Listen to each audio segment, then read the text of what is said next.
Hoy se inicia la Comisión de Presupuestos, en la que vamos a tener, como ya se ha dicho, un debate ficticio porque ha sido secuestrado y que en ningún caso conducirá a que estos presupuestos generales del Estado para 2023 incorporen ninguna enmienda que el Gobierno no haya negociado previamente en los despachos a espaldas del Congreso y con sus socios preferentes, pactados con quienes precisamente pretenden atacar el corazón de nuestra democracia, nuestra Constitución y la unidad de la nación con el objetivo de sacar rédito para sus fines separatistas. El precio que los españoles pagaremos por su aprobación será la desprotección a nuestra nación, privilegiando a los delincuentes que pretenden destruirla, mientras se persigue y se castiga a los españoles leales solo por disentir del fanático discurso gubernamental, porque se promocionan ministerios tóxicos cuya misión es colectivizar y enfrentar a los ciudadanos para otorgar más derechos a unos que a otros, y todo ello basado en los delirios ideológicos del género. Un retroceso no solo en derechos y libertades que han sido pisoteados y vulnerados por este Gobierno, con secuestros domiciliarios declarados inconstitucionales y confinamientos energéticos. Los españoles, cada día que pasa de esta legislatura, somos más pobres que el día anterior,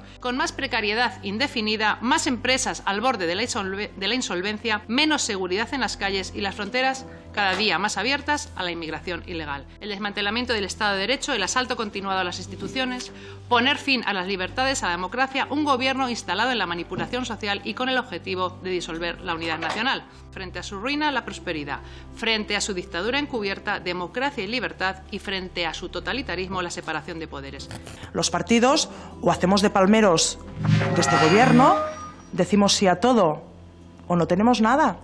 Y aún así aquellos que van detrás de este Gobierno, a cambio de casi nada, lo único que reciben son algunas migajas.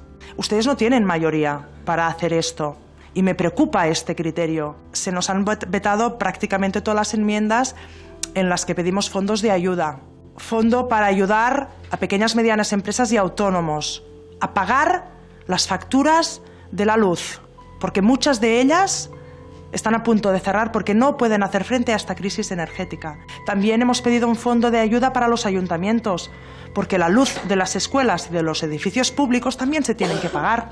Pero en cambio de esto, este Gobierno veta estas propuestas, y hoy que empieza este debate conocemos que las grandes empresas eléctricas españolas han tenido un beneficio de más del 33%.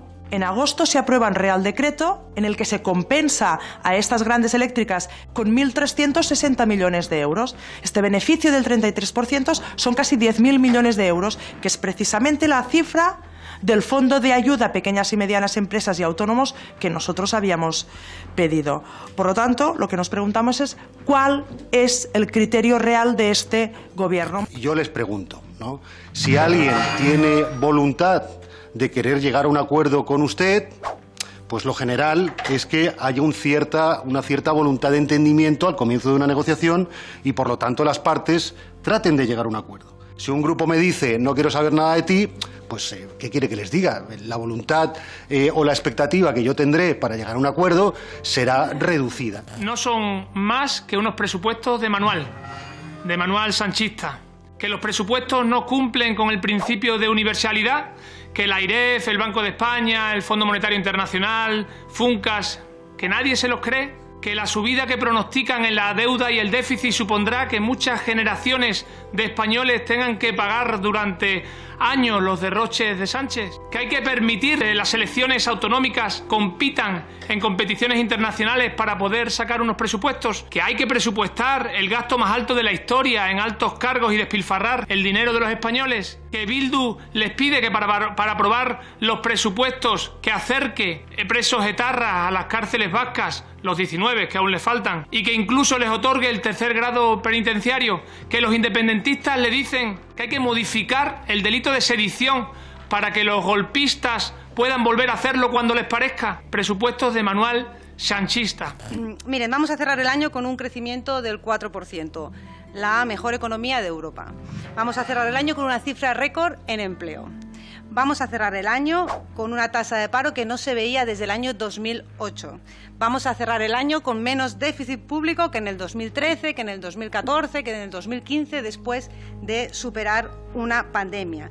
Vamos a cerrar el año también cumpliendo con el objetivo de bajar la deuda pública. También pueden comprobar cómo vamos a cerrar el año con la misma oposición ceniza del Partido popular de siempre y catastrofista. La realidad, el dato, ha superado a todos sus relatos catastrofistas. 400.000 empleos nuevos desde que va de año. El señor Garcés nos decía el año pasado que era el último presupuesto porque teníamos a un gobierno acabado. La señora Martínez en política exterior, que el gobierno estaba ausente en los debates europeos y que hacíamos en el ridículo en las cumbres europeas. Perdónenme, el presidente Sánchez está siendo llamado en diferentes países para poner como ejemplo las medidas que estamos tomando en España. Pero es que la hipérbole llega a tal nivel que el año pasado nos decían que van a provocar el cierre de cientos de escuelas y que van a provocar a miles de mujeres al paro. Que desde que gobierna el presidente Pedro Sánchez hay más paro femenino que nunca. Oigan, que la realidad es que hay 1.746.758 mujeres en el paro, la menor cifra desde el año 2018. Se han reducido, la realidad es, en más de 2,8 millones los afiliados con contratos de menos de 30 días. Nos decía incluso el señor Jaime Olano que se habían cuadrado los ingresos a martillazos. ¡A martillazos! En el acta del año pasado, señor Píriz, usted nos decía que España necesitaba con urgencia a Pablo Casado, que lo veían todas las encuestas. Los españoles saben que Pablo Casado les ofrece la España en la que ellos creen. En la que ellos creen. Es que no creían ni ustedes mismos, con lo cual, ¿por qué vamos a creerles el resto de los españoles ahora? Vamos a defender estos días los presupuestos generales del Estado 2023 porque son los presupuestos para la mayoría social transformadora y además los que necesitamos en este país porque protegen a la economía doméstica y porque protegen al tejido productivo. Muchas gracias.